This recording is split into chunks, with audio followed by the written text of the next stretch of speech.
Assalamualaikum warahmatullahi wabarakatuh. Alhamdulillah, salatu wassalamu ala Rasulillah wa ba'du. Maka yang saya banggakan Profesor Dr. Manahem Ali dan seluruh sahabat pembicara yang hadir serta para hadirin di tempat yang mulia ini, Mu'alaf Center At-Tauhid yang saya muliakan. Saya akan berbicara tentang nasab alawi yang saya telah simpulkan sebagai nasab yang mardudun batilun ghairu sahihin munqati'un. Nasab yang batal, nasab yang tidak sahih, nasab yang munqati'. Berlandaskan apa saya menyatakan bahwa nasab alawi adalah nasab yang batil, nasab yang mardud, nasab yang tidak sahih, nasab yang munqati'.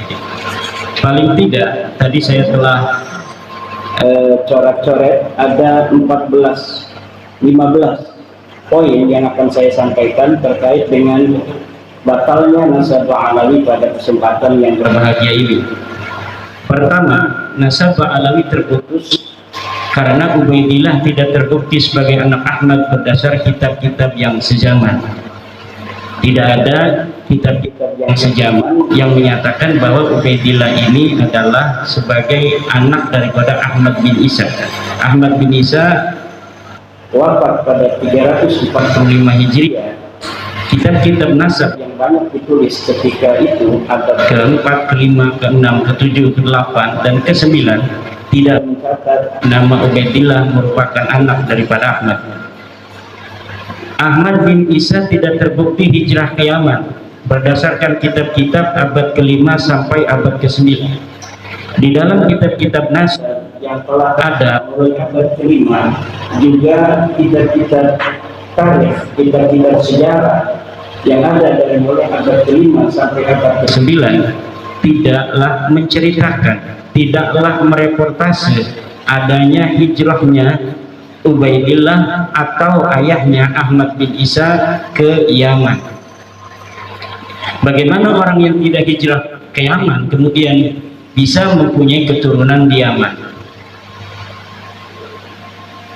Yang ketiga, nasab alawi terputus karena Ubaidillah tidak terbukti sebagai anak Ahmad berdasar kitab-kitab sejaman. Oh, ini enggak salah ketik ini. Makam Ahmad bin Isa yang ada di Hadramaut baru ditemukan di abad ke-9. Jadi makam Ahmad bin Isa yang hari ini sangat populer berada di Hadramaut Yaman, itu di dalam kitab tarikh saya temukan bahwa makam itu ditemukan pada abad ke-9 Hijriah. Artinya ketika wafat 345 Hijriah sampai abad ke-9 Hijriah itu telah berjalan 550 tahun, makam itu dulunya tidak pernah dikenal orang. Ketika nasab alawi dikonstruksikan pada abad ke-9, bersamaan dengan itu pula lah makam-makam yang berkait dengan nasab itu kemudian perlu untuk dibangun untuk menjadi kekuatan klaim bahwa klaimnya nasab itu ada nama-nama tertentu sampai tersambungnya nasab mereka dengan Ahmad bin Isa. Maka kekosongan nama-nama yang juga di dalamnya ada kekosongan makam-makam ini perlulah dibangun makam-makamnya itu sebagai bukti saksi buat masa-masa yang akan datang. Maka makam-makam palsu yang hari ini dibangun oleh seseorang yang diurut sebagai leluhur-leluhurnya adalah merupakan kejadian ulang daripada kejadian-kejadian masa lalu dan leluhur dia yang juga sama melakukan hal yang serupa, yaitu membangun makam baru yang sebelumnya tidak ada untuk diyakini oleh orang lain bahwa itu adalah makam leluhurnya. Bagaimana pengurutan nasabnya ini sampai Ahmad bin Isa ada, dibuktikan dengan makam yang kemudian dibangun, diberikan tanggal, diberikan titi mangsa sesuai dengan titi mangsa orang-orang yang diklaim ada pada abad itu, padahal orang-orang itu pun tidak ada, sebagaimana makam itu pun dulunya tidak ada. Kemudian batu nisan Muhammad Shahid Mirbat yang ada di Mirbat telah terbukti dibuat pada abad ke-9 atau 10 Hijriah. Sebagaimana kita ketahui dari pemaparan tulisan saya bahwa dari nama-nama Ba'alawi ke atas bukan hanya Ubaidillah yang tidak ada, tapi Muhammad, Ubaidillah punya anak namanya Ali, Ali punya anak namanya Muhammad, Muhammad punya anak namanya Ali, Ali punya anak namanya Ali, Ali punya anak namanya Muhammad Shahid Mirbat. Ini semuanya adalah orang yang tidak terreportase oleh sejarah apapun, baik di dalam kitab nasab maupun dalam kitab sejarah. Bagaimana orang yang tidak dicatat dalam kitab nasab kemudian pada abad 9 dibangun namanya, dicantumkan dalam kitab nasab yang hanya ditulis oleh keluarga mereka, dan kemudian dibangun kesejarahannya pada kitab-kitab sejarah yang juga ditulis oleh mereka.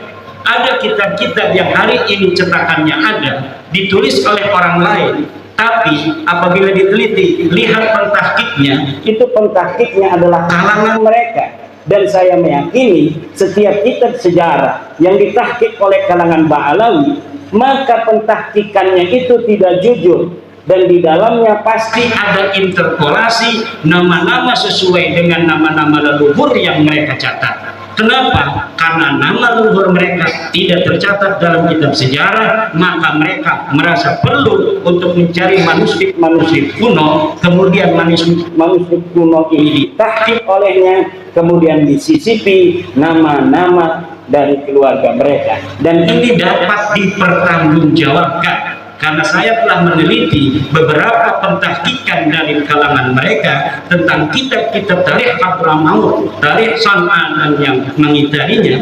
Di dalamnya ada interpolasi, yaitu penyisipan tokoh yang tidak ada dalam manuskrip aslinya, kemudian disisipkan seakan tokoh-tokoh ini adalah merupakan tokoh yang historis. Kemudian Muhammad bin Ali diberi gelar Shahid Mirbat pada abad 9 tidak terbukti sebagai bergelar Shahid Mirbat. Menurut Ibnul Athir abad ke-7, yang bergelar Shahid Mirbat adalah Muhammad Al-Manjawi, raja di Mirbat. Ada seorang raja yang dicatat oleh Ibnul Athir, sejarawan masa itu, yang bernama Muhammad Al-Manjawi. Muhammad Al-Manjawi ini diberi gelar oleh Ibnu Khaldun, oleh Ibnul Athir sebagai Shahid Mirbat. Itu pada abad ke-7. Kemudian Ali As-Sakran pada abad ke-9 menulis sejarah leluhurnya, kalangan Ba'alawi ini, menyematkan nama untuk salah satu nama yang dibarukan itu, yaitu Muhammad bin Ali, disebagaikan atau dialiaskan sebagai Muhammad Shahid Mirbat. Tadinya tidak ada gelar Muhammad Shahid Mirbat untuk leluhur mereka, tetapi karena ada pencatatan dari mereka bahwa Muhammad bin Ali ini pernah ke Mirbat, maka diberi gelarlah leluhurnya ini yang bernama Muhammad bin Ali dengan Muhammad Shahid Mirbat. Saya telah membaca kitab-kitab yang berkaitan dengan sejarah Mirbat dan sejarah Difar, serta ulama-ulama yang hidup pada sejaman dengan Muhammad bin Ali dalam tanda kutip Shahid Mirbat ini, sama sekali tidak ada yang mencatat di samping kanan dan kirinya seorang ulama bernama Muhammad bin Ali yang digelari kemudian pada abad 9 dengan Shahid Mirbat dari kalangan Ba'alawi. Orang ini bukan hanya tidak bergelar Shahid Mirbat, tetapi juga kehistorisannya sangat dipertanyakan. Bahkan saya berani mengatakan itu adalah fiktif.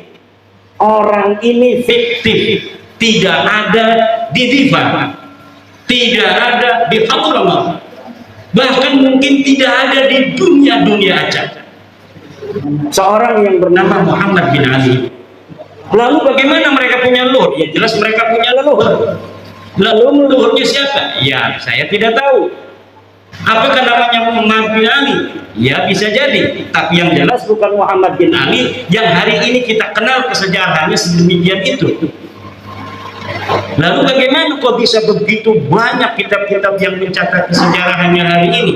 Bisa ratusan kitab tentang Sohib Mirbat. Bahkan orang Mirbat sendiri hari ini, sejarawan Mirbat, lihat apabila mereka menceritakan tentang Sohib Mirbat, mereka belum sadar kalau mereka mencatat nama seorang yang tidak ada pada zamannya. Hebatnya ini Muhammad Sohib Mirbat. Dan saya kalau dipertemukan dengan sejarawan Mirbat, sejarawan Divar, saya yakin orang Divar dan orang Mirbat sejarawannya itu akan langsung sadar kalau sudah bertemu dengan saya. Apabila saya berikan algoritma dari sosok Sohib Mirbat ini, sejarawan Divar, sejarawan Mirbat, sejarawan Hadramawt akan langsung sadar bahwa ada masalah dalam kesejarahan, terutama kesejarahan nasab daripada sadat-sadat mereka ini, terutama yang berkaitan dengan klaim glorifikasi dari keluarga Pak Ali dalam ilmu pengetahuan, dalam tasawuf, dan dalam peran-peran kesejarahannya di masa itu yang berkaitan dengan politik, sosial, dan sebagainya. Bahkan saya sekarang sedang mencari orang yang bisa mempertemukan saya dengan para pakar-pakar sejarah di Yaman agar mereka tercerahkan. Yang saya ingin ketemukan adalah para pakar-pakar sejarawan yang tidak ada kaitan dengan Ba'alawi, yang insya Allah apabila dia itu bisa bertemu, maka itu akan langsung gampang sadar daripada orang-orang yang mempunyai subjektivitas dengan kalangan Ba'alawi. Dan saya meyakini itu, apabila algoritma ini sedikit dibuka, sadar mereka dengan itu, maka sejarah Yaman hari ini yang terbentuk begitu kokoh akan rungkat. Bukan hanya sejarah nasab Ba'alawi, tapi sejarah Yaman, sejarah Mirbat yang hari ini ada, rungkat semua.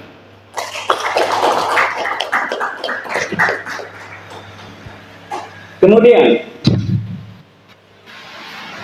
Abdullah bin Sohib Mirbat yang tercatat dalam kitab Al-Durar abad 10 sebagai anak Sohib Mirbat yang mendapat ijazah dari Muhammad Al-Qala'i adalah fiktif.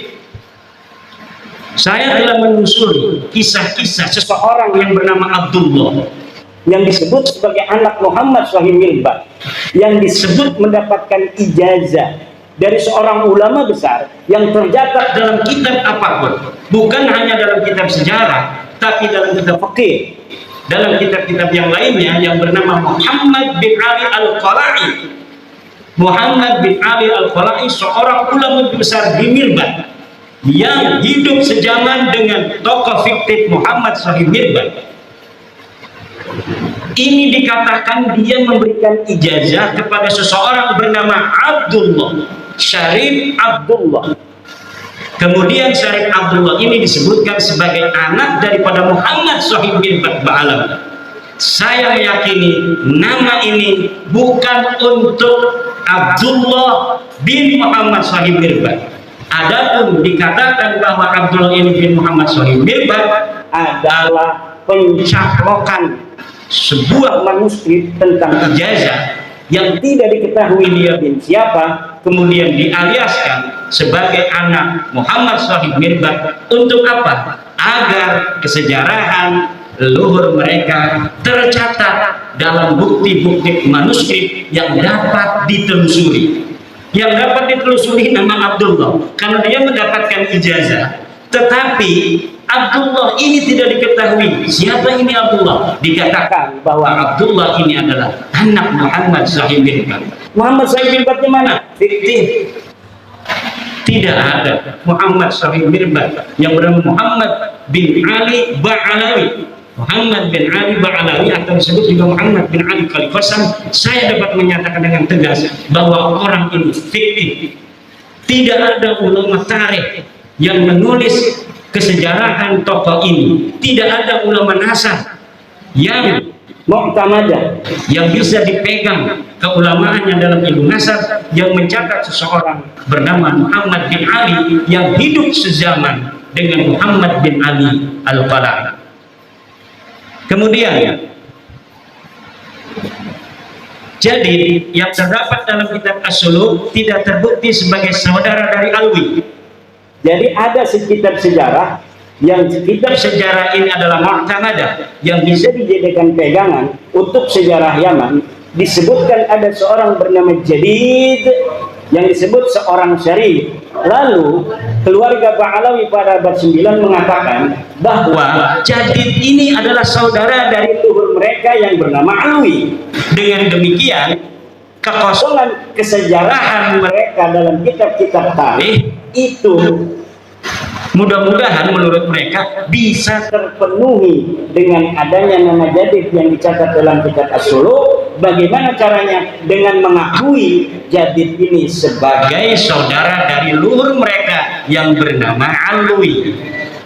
Dan ini pun nanti akan terjadi pada seorang ulama bernama Salim bin Basri, yang kemudian Salim bin Basri ini yang tercatat dalam kitab-kitab sejarah itu diambil namanya, dialiaskan bapaknya yang bernama Basri sebagai saudara daripada Alwi. Jadi dari sini ngambil supaya kuat. Ternyata yang diambil ini polanya sama. Setelah diambil namanya sebagai bagian dari keluarga mereka, lihat hari ini dalam kitab Syamsul Dhahirah, orang-orang yang tercatat dalam sejarah ini diingkiratkan, dikatakan bahwa mereka tidak mempunyai keturunan. Nama Abdullah bin Sa'id Mirbad inqarada, tidak punya keturunan. Lihat Jadid inqarada fi al-qarnis fi akhir qarnis sitti, dia ingkirat di akhir abad 6. Kemudian lihat Salim bin Basri, demikian pula dikatakan bahwa keturunannya ingkirat pada akhir abad ke-6. Semua orang-orang yang ada di dalam buku-buku tarikh, dalam buku-buku sejarah yang diambil nilai-nilai sejarahnya, kemudian sosok keturunannya dikatakan tidak ada. Sementara orang-orang yang sama sekali tidak dicatat dalam sejarah seperti Muhammad Sahib Mirbad itu kemudian berketurunan sampai hari ini. Ini yang terjadi dengan nasab Ba'alawi. Kemudian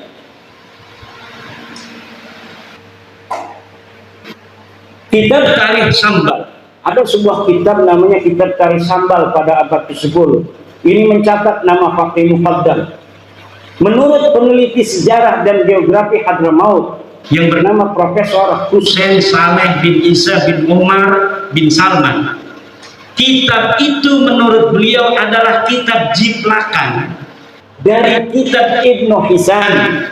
Nah, kitab yang ada di abad-abad sebelumnya diambil kemudian dijiplak, tidak di atas namakan Ibnu Hisan, tapi di atas namakan orang yang berada di abad 10 yang bernama Syekh Sambal Ba'alawi, tetapi kemudian isinya ditambah. Jadi ini ada pola baru. Kalau pola-pola yang dulu saya temukan, manuskrip dicari, kemudian manuskripnya ditulis, setelah manuskripnya restorasi, kemudian disisipkan nama-nama yang tidak ada di dalam manuskrip asli untuk dicetak, sehingga nama yang tidak ada ini menjadi ada dan kemudian dianggap sebagai apa yang ada dalam manuskrip aslinya. Nah, tetapi yang baru ini yaitu kitab Tarikh Sambal, manuskrip Ibnu Hisan, Tarikh Ibnu Hisan ditemukan, tapi tidak ditahqiq, malah kemudian diambil beberapa lembar, kemudian disusun sedemikian rupa seakan-akan ini adalah karyanya, dimasukkan nama-nama Ba'alawi, kemudian diberikan nama atau pengarang Syekh Sambal. Jangankan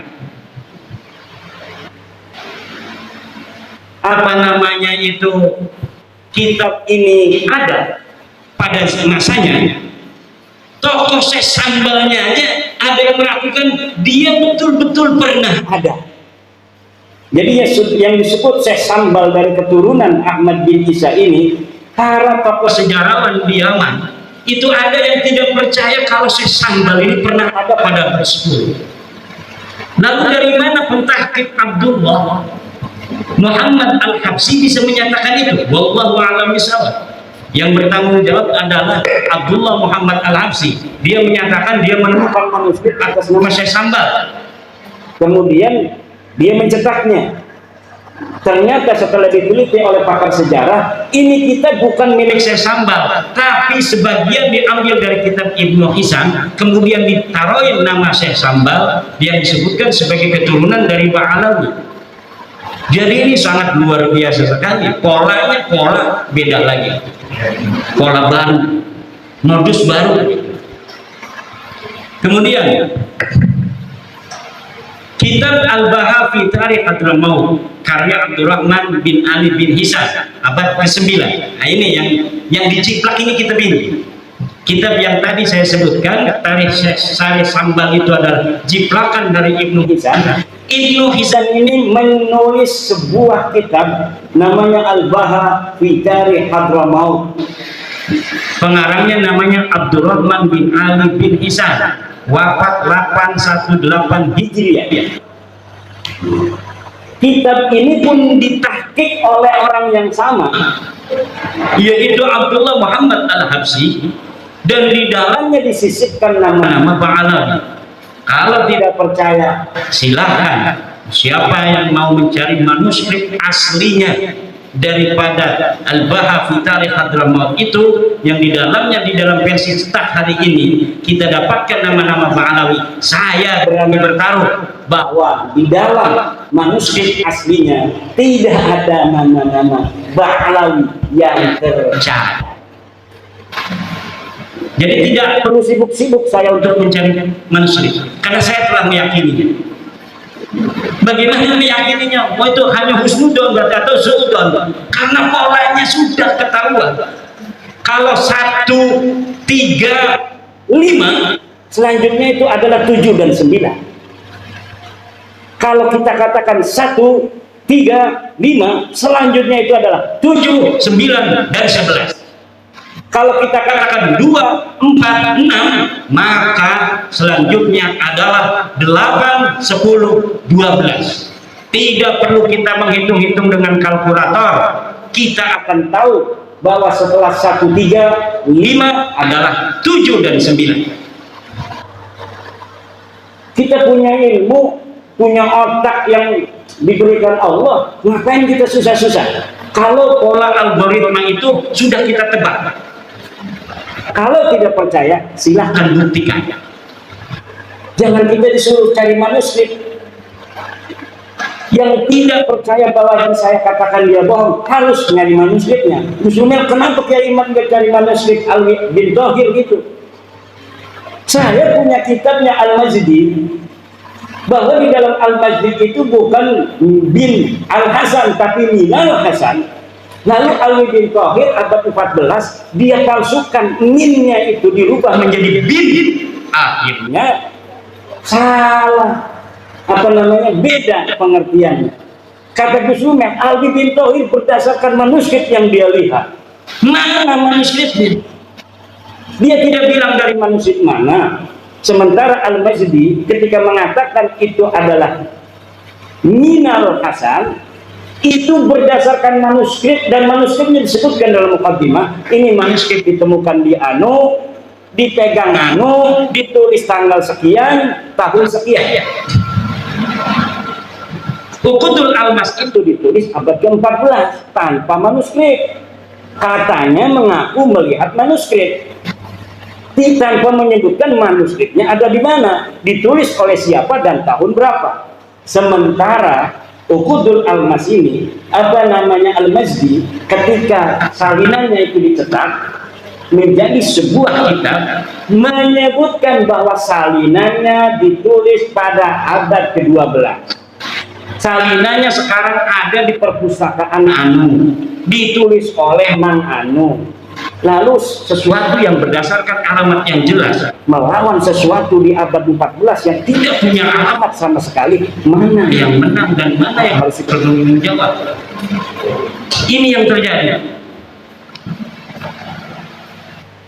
Kemudian kitab Al-Imam Al-Muhajir, ada sebuah kitab namanya Al-Imam Al-Muhajir, ditulis oleh Muhammad Yashihab, ini ada di Indonesia, dan Abdullah bin Noh, ini seorang ulama di Bogor, ditulis tanpa referensi sejarah. Kitab ini menerangkan tentang tokoh yang bernama Al-Imam Ahmad Al-Muhajir. Semuanya lengkap, ini binnya anu, belajarnya di anu, pergi ke anu dan sebagainya, tetapi tanpa referensi kitab pada masanya, bahkan sampai abad ke-9 tidak bisa disebutkan satupun kitab apa yang menjadi referensinya. Lalu referensinya abad berapa? Ya referensi unggulan Ba'alawi, yaitu Al-Burqatul Musyiqah dan Al-Jauharus Syafaf. Hanya itu saja mentoknya. Dengan satu lagi kitab Al-Quran di abad ke-10. Kitab Al-Quran, nah ini yang tadi saya sebutkan, Ba'alawi abad 10, yang menjadi salah satu buku referensi utama nasabah Alawi, hanya mempunyai referensi dari abad ke-9, yaitu kitab Al-Burqah dan kitab Al-Jauharus Syafaf. Jadi abad 10 sudah nambah tuh. Tadinya abad 9 hanya ada Al-Burqah dan Al-Jauharus Syafaf. Abad 10 nambah satu namanya Al-Quran. Nanti ada lagi kitab karangan Abu Bakar Al-Idrus, ada 4. Nanti tumbuh lagi. Nanti abad 11 makin banyak. Abad 12 makin banyak. Sehari ini ratusan kitab menyatakan nasabah Alawi dan sejarahnya. Tetapi semuanya akan mentok dan habis pada abad ke-9. Referensinya tidak akan bisa ngancong ke abad ke-8, abad ke-7, abad ke-6, abad ke-5, dan abad ke-4. Karena memang semuanya is nothing. Orang ini tidak pernah ada.